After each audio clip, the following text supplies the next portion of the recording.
Thank you for joining us today, and welcome to Virtually Here's webinar titled Don't Make the Same Mistake I Did. My name is Carla Smith, and I will be your presenter today.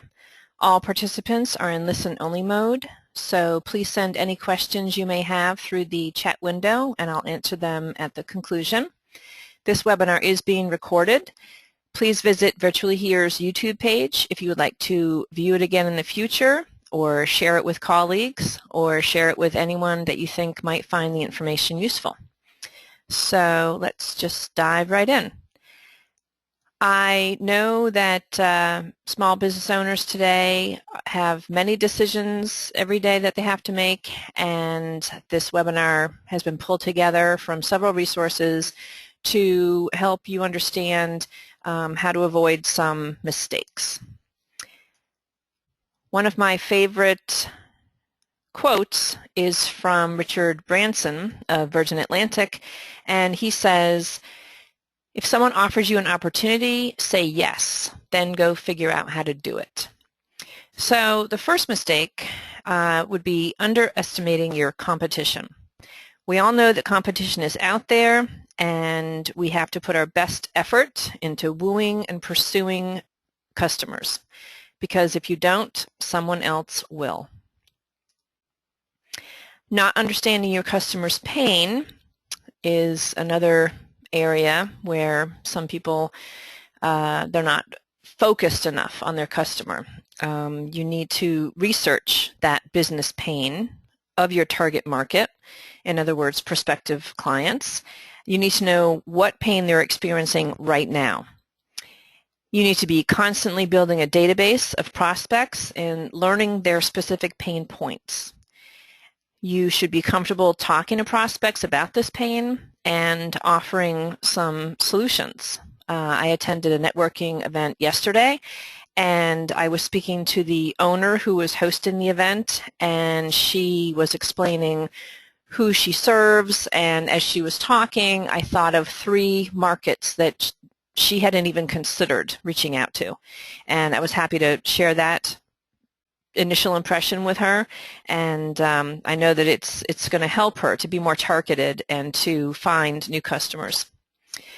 You also want to know how to start conversations with people that you don't already know, and that can be assisted if you have a network of people who know and trust you, and they're energized and mobilized to reference you into business deals. Word of mouth, and having partners out there that are going to refer you in. If they cannot help a client in a specific area, you will be top of mind if you have a good working relationship with them. And you also need a roadmap, because if you don't know where you're going, you're not going to know how to get there. And I'd also like to mention that no successful entrepreneur does it alone. The owner of Virtually Here, Jacqueline Davis, is constantly referring business out and bringing partners in to meet the solutions of all of her clients. The next point is making marketing decisions piecemeal. So I know that business owners have to manage a lot of vendor relations, and this takes time away from closing business. So small business owners sometimes make the mistake of not choosing vendors and making spending decisions on a sound strategy rooted in a budget and timeline. Most companies that I talk to don't spend enough time marketing themselves. It's very important to have a plan and to understand marketing and to be efficient and effective. And if you have a precise timeline, that will help you.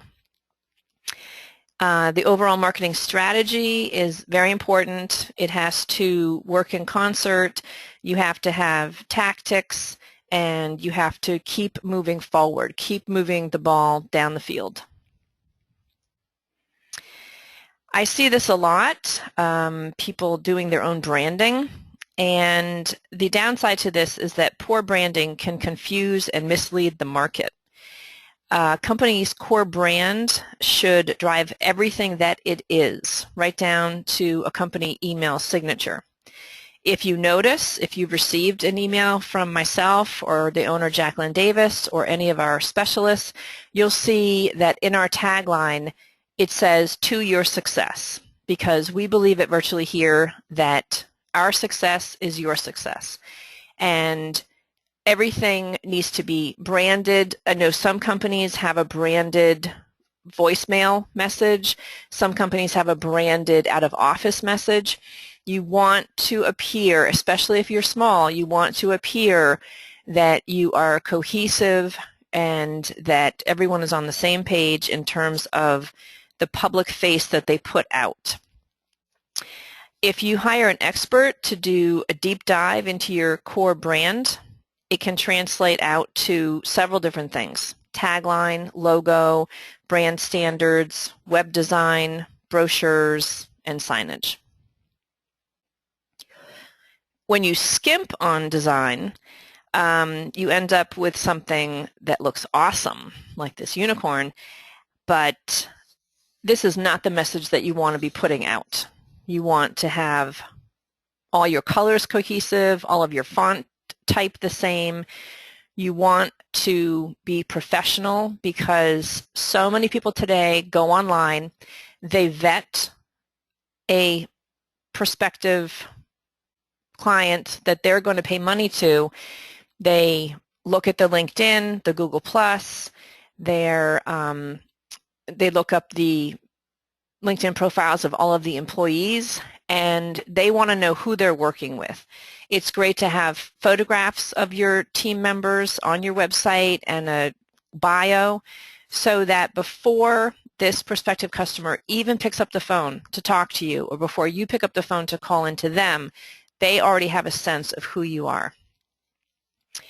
I want to give an example of good versus poor branding. If you attend a business luncheon, let's say, and you're given several business cards, and then at a later point in the day, you're sifting through them and you find two companies that offer a similar service, and they seem equally promising as a potential business partner. You might take their business cards, place them side by side, and you notice that one is sleek and well designed. The business has a tagline that's appealing, and you immediately have a desire to work with this company because they have a good reputation. The public image that they're putting out there is something that you're connecting with. The other business card may have an unappealing design. It may be misleading or have confusing text and actually be hard to look at. So I just want to stress that the visual representation of your company is often the first impression your target customer gets. So you want to make the best impression that you can, and the way to do that is working with a professional design team. Skipping SEO.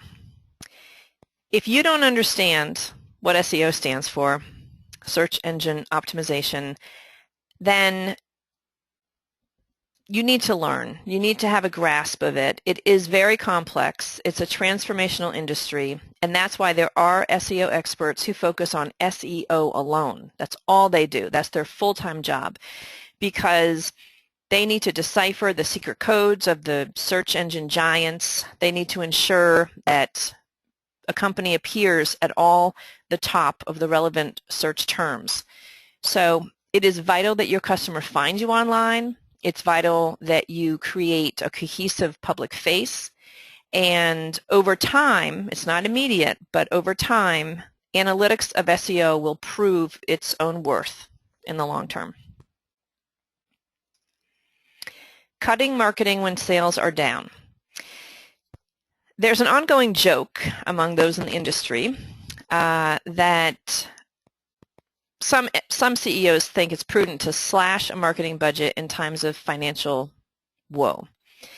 And those of us in the know, those of us who have been doing marketing for 15 years, we know that this is precisely the opposite of the best course of action. But as a business owner, it is tempting to go into panic mode and start cutting budgets. And I understand that on paper, a company's marketing budget is often wrongly viewed as expendable. I have worked at companies that have downsized marketing departments.